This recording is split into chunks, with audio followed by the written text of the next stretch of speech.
By watching this training video, you should learn: what is Codis? What are the limitations of Codis? What is meant by Codis eligibility? How Codis can help your investigation.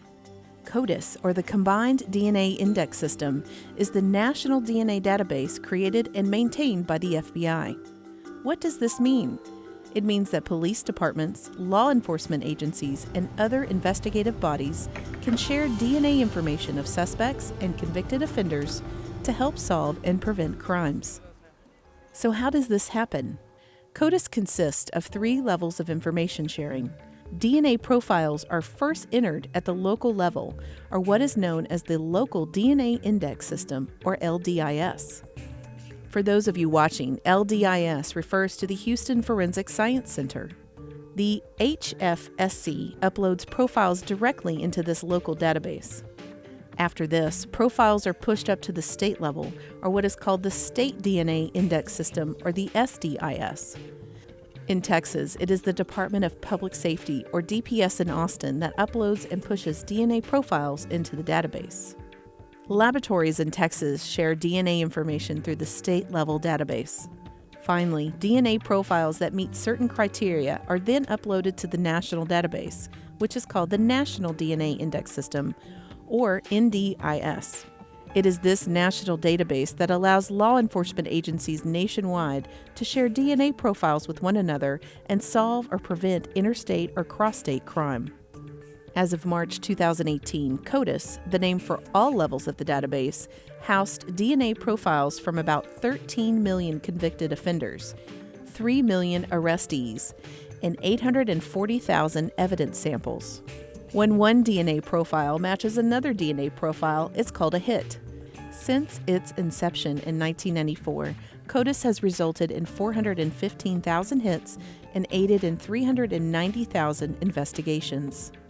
DNA profiles are collected from crime scenes as well as from convicted offenders, arrestees, and detainees. A hit occurs when one profile matches another. Imagine this: an HFSC analyst uploads a DNA profile from a homicide scene in downtown Houston. A few weeks earlier, an analyst from Missouri uploaded the same DNA profile from a sexual assault in St. Louis. An algorithm Codis uses to scan and find matches between profiles selected the one from Houston and the one from St. Louis as being close enough to match and informs the Houston laboratory.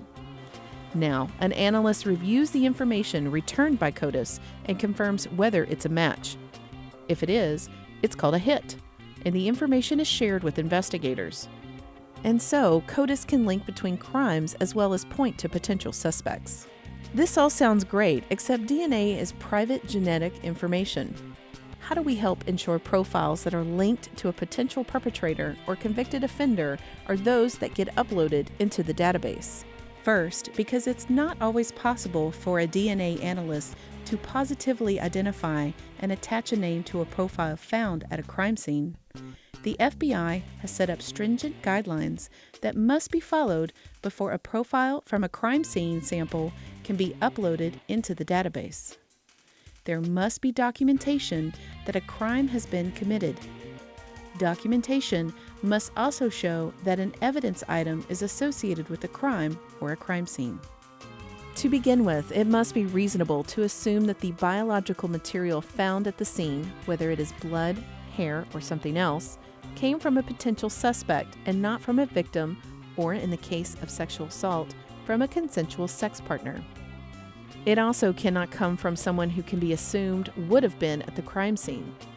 For example, it can be assumed that the DNA of all of a home's residents will be found at the scene if the crime occurred in the house. As such, the DNA profile of the residents of the house cannot be uploaded to Codis during the investigative phase of the case. If it later becomes clear that a resident of the house committed the crime and is convicted, their DNA profile might be uploaded to Codis as a convicted offender. It is the crime lab's obligation, in this case HFSC, to have enough information to determine whether a DNA profile meets the FBI's criteria for upload before putting the information in Codis. This includes requesting DNA swabs from people who would have been at the crime scene. So, in our previous example, the residents of a home where a crime occurred would be asked to provide investigators with swabs with their DNA on it, usually a saliva sample from the inside of their cheek, so their profile can be eliminated from any DNA sample collected in the home. So what might this look like if we were at a crime scene? Let's walk you through a few scenarios. A homicide has taken place in Houston, and HFSC's crime scene unit is at the scene to collect evidence. Homicide officers have told the crime scene investigators there is one victim with multiple stab wounds in an upstairs bedroom. Police do not have a suspect, but there are signs of forced entry. Police tell the CSIs they believe the robbery is the motive because the house appears to be ransacked. Large electronics are missing, and the victim's pants pockets are turned inside out. The CSIs began to collect evidence they believe will help with the investigation. But although some of those items may ultimately help with the investigation, not all of them will be eligible for Codis. A knife is found near the body, and swabs are taken from the victim's pants pockets. While both are eligible for Codis upload, HSFC will first need to eliminate the victim as a DNA source on both objects. Swabs of DNA from door handles can be eligible for Codis if it is determined that the suspect touched the door handles. But first, HFSC would have to eliminate all residents of the home as possible contributors. Knives collected from a drawer in the downstairs kitchen would not likely be considered eligible for Codis because there's no established link from these items to the crime that occurred. If there's a reason to believe that these items are part of a crime scene, for example, we have information that the suspect handled these knives, then elimination samples would be needed from all residents of the house since they would have handled the knives in the normal course of their lives. Collecting and testing a resident's elimination samples will prevent their DNA profile from being entered into Codis. A gun located underneath the bed would not likely be eligible for Codis. Again, there is no link between this gun and the crime that occurred. If a link can be established, ownership of the gun also needs to be determined and elimination samples needed to be collected from everyone who may have handled the gun in the normal course of their lives. Meanwhile, in another Houston neighborhood, HFSC's crime scene unit is responding to a call about a robbery at a convenience store. The clerk recalls the hooded suspect stood outside the convenience store smoking a cigarette before entering. Once inside the store, he pulled out a gun and demanded the clerk open the cash register. Once the suspect had the cash in hand, he fled on foot through the back of the convenience store and threw his hoodie in the bushes. The clerk says the suspect was not wearing gloves. Again, the CSI is collecting items that appear to be helpful to the investigation, but not all will be eligible for Codis. The CSI wanders to the bush and finds the hoodie as described by the clerk. That item will be Codis eligible because the suspect was observed wearing it during the commission of a crime. And the clerk saw the suspect discard the hoodie in the bush. The CSIs take a swab from the cash register. A DNA profile from the register could be eligible for Codis, but first, the clerk's DNA would have to be eliminated. The CSIs know this and request a buccal swab from the clerk. A few minutes later, the CSI goes to find the cigarette butt the suspect threw on the ground based on the store clerk's description.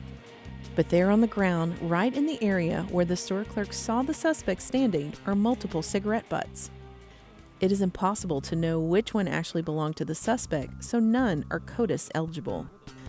And while the suspect touched the door handle to get into the store, swabs from the handle would not be eligible for Codis because it can be assumed that dozens of people touched the same handle whether or not they had something to do with the crime.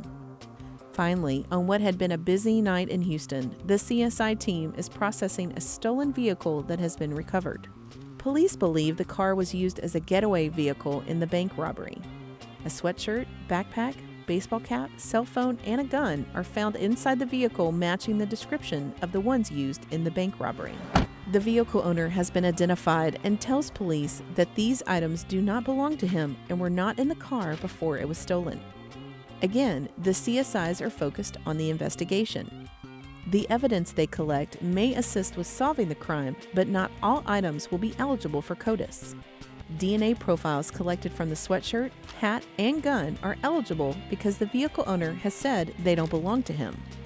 The CSIs have collected swabs from the steering wheel, gear shift, and door handles. Once the vehicle owner is eliminated from those items, any remaining profiles could be eligible for Codis, but only if the owner's DNA is collected and he is eliminated. So what happens after a DNA profile is uploaded to Codis? If there is a matching DNA profile in the database and an analyst confirms it, a hit has occurred and the laboratory will notify the investigator. Let's say the hit is a convicted offender. The offender's name will be given to the investigator as an investigative lead. Then a new buccal swab or DNA sample must be collected from the convicted offender. That will be submitted to the property room as evidence and a request will be made for DNA testing. After an analyst does a second comparison between the DNA profile found on the evidence and the DNA profile from the swab taken from the offender, a new lab report will be generated. There can also be a hit to evidence in another case. That case could be within the same agency. So, for example, one Houston Police Department case hits to another, or to a case in another agency.